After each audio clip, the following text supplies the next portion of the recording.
Vigilāf turnīrā? Goli, uzvaras!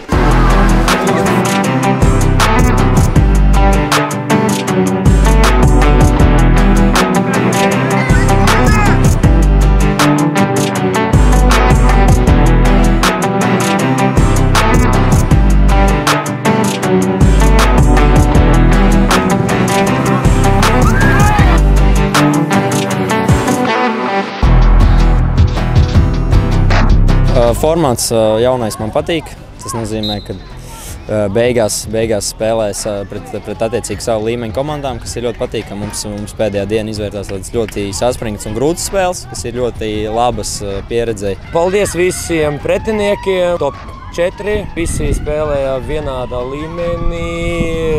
Bija grūti spēlēt pret visiem, neskatoties uz to, ka ir tāds atšķirība rezultātā.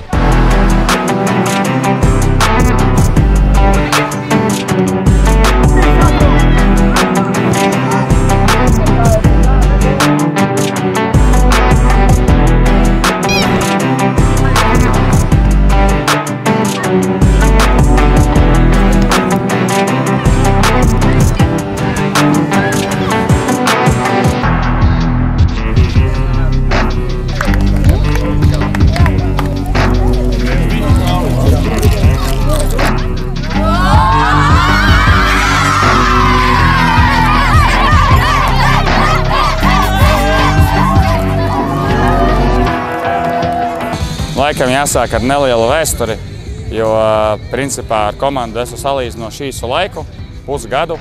Sākām darboties 1. novembrī.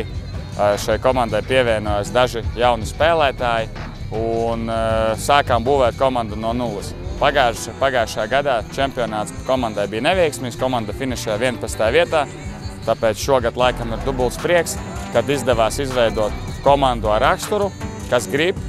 Un pats galvenais, ka ar katru spēli mēs spēlējam aizvien labāku un labāku futbolu. Ja sākumā tās uzvaras, kas nāca, lielākoties tās nāca ar tādu cīņas paru un gribas spēku, tad tagad mēs jau pēdējās spēlēs tiešām spējām demonstrēt futbolu, spējām parādīt savu pārākumu.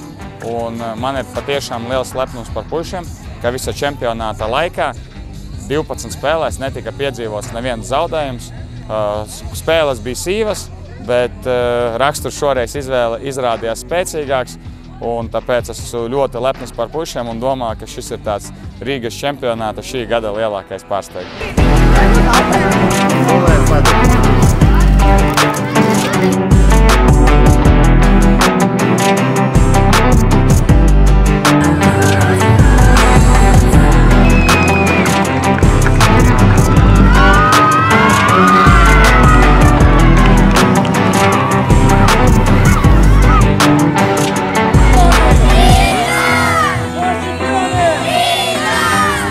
Par saviem puišiem lepnums.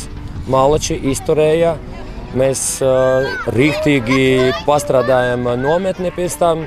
Redzēju, ka bija nogurums, bet izturēja. Malači, viņi to pelnējuši.